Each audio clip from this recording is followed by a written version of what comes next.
उनका प्रसाद पाया।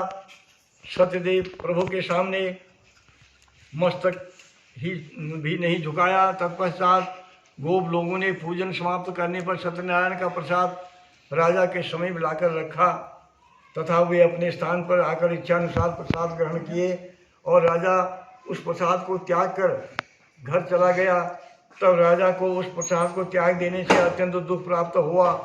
उसके 100 पुत्र मृत्यु को प्राप्त हुए और उसका धन धान्य सब नष्ट हो गया। तब राजा ने अपने मन में सोचा, सत्यनारायण प्रभु के प्रसाद त्यागने से मेरी ये दशा हुई है। यह निश्चित है क्योंकि प्रभु में इतनी शक्ति है। रंकं करोति राजानम राजानम रंकमेव तो धनिनम निर्धनम च वो निर्धनम धनिनम तथा। वो रंक को राजा बनाने वाला वही है और राजा को रंक बना देता है।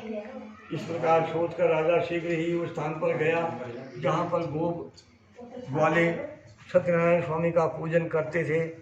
तत्पश्चात राजा ने भक्ति तथा श्रद्धापूर्वक विधि सहित गोप लोगों के साथ सत्यदेव भगवान का पूजन भी किया तथा भगवान सत्यनारायण की कृपा से राजा को पुत्र तथा धन धान्य पुनः प्राप्त हो गया और वह संसार में सुख भोग कर अंत में वैकुंठ लोक को प्राप्त हुआ।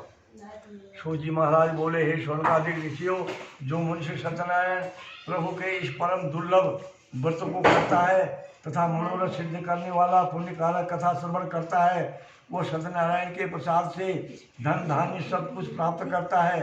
जो मनुष्य निर्धन है वो धनवान हो जाता है तथा जो बंधन में पड़ा है वो बंधन मुक्त हो जाता है तथा भययुक्त मनुष्य भय से छूट जाता है। यह सत्य है, इसमें संदेह नहीं है। और सत्यनारायण के प्रसाद से मनुष्य इस लोक में मनोवांछित फल भोग कर अंत में वैकुंठ को जाकर स्वर्ग सुख को प्राप्त करता है।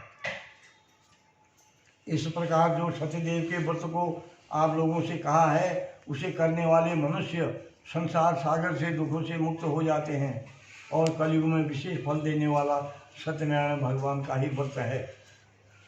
ऐसे मनोवांछित फल देने वाले प्रभु को कोई काल कहता है, कोई ईश कहता है, कोई सत्यनारायण तथा कोई सत्यदेव। यह सत्यदेव प्रभु अनेकों प्रकार के रूप धारण करके पृथ्वी पर मनुष्य को मनोरथ पूर्ण करते हैं तथा इस कलयुग में वही सनातन विष्णु सत्य रूप धारण करके सबकी इच्छा पूरी करते हैं। सूर्य जी कहते हैं कि हे मुनि सत्मो, जो मनुष्य इस कथा को नित्य पढ़ता है, सुनता है और पूजन करता है भगवान का, सत्यदेव के प्रसाद से पाप मुक्त हो जाता है। मुनीश्वरों, जिन्होंने पूर्व जन्म में सत्यनारायण स्वामी का पूजन किया था, उनके दूसरे जन्म का हाल इस प्रकार वो बता रहे हैं। शतानंद ब्राह्मण जो था, पहले अध्याय में आया है शतानंद ब्राह्मण जो था महाविद्वान, वो दूसरे जन्म में सुदामा नाम का ब्राह्मण हुआ। भगवान श्री कृष्ण जी की भक्ति करके मोक्ष को प्राप्त हुआ। और जो लकड़हारा था, दूसरे जन्म में निषाद हुआ। श्री रामचंद्र जी को गंगा पार उतार करके स्वयं उनकी कृपा से भव सागर से पार हो गया, अर्थात वैकुंठ धाम को प्राप्त किया। और उल्कामुख राजा जो था, दूसरे जन्म में महाराजा, वो दशरथ हुए, जो भगवान श्री रंगनाथ का पूजन करके मोक्ष को प्राप्त हुए। और तथा जो वैश्य था, धार्मिक तथा सत्यजन मोरध्वज राजा हुआ, वह ऐसा सत्यवादी और धार्मिक था कि अपनी स्त्री के साथ अपने पुत्र का दाहिना अंग आरा से काटकर ब्राह्मण रूपी श्री कृष्ण को देना स्वीकार कर दिया। उस संक्षेप रूप में कथा इस प्रकार है। एक बार भगवान ने विचार किया कि मोरध्वज राजा बड़ा सत्यवादी है, इसलिए इसकी परीक्षा लेनी चाहिए। अतः एक दिन ब्राह्मण का रूप धारण करके राजा के सामने आए। उसके साथ रस्सी से बंधा हुआ एक सिंह भी था। भगवान ने राजा से कहा, हे राजन, ये मेरा सिंह शेर बहुत भूखा है, इसे भोजन दो। तब राजा बोला, आपका शेर क्या खाएगा? भगवान ने उत्तर दिया, तुम्हारे इकलौते पुत्र के दाहिने अंग का मांस खाएगा। और साथ ही शर्त यह है कि तुम और तुम्हारी स्त्री आरा से इसको आधा काटेंगे और इसके आंखों से आंसू न बहे। अगर इस बालक के आंखों से आंसू बह गए तो फिर मेरा शेर नहीं खाएगा।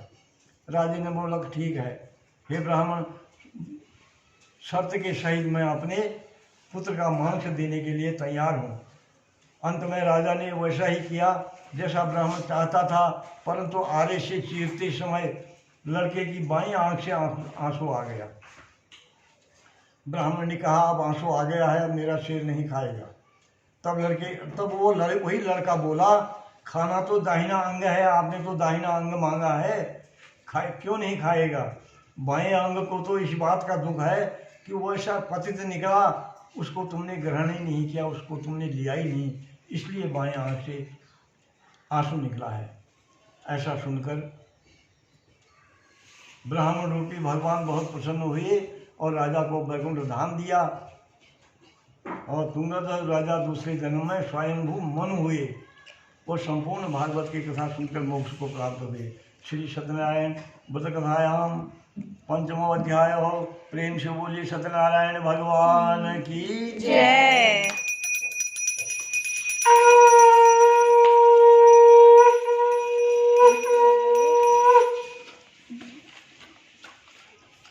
ढोलक निकालो, ढोलक।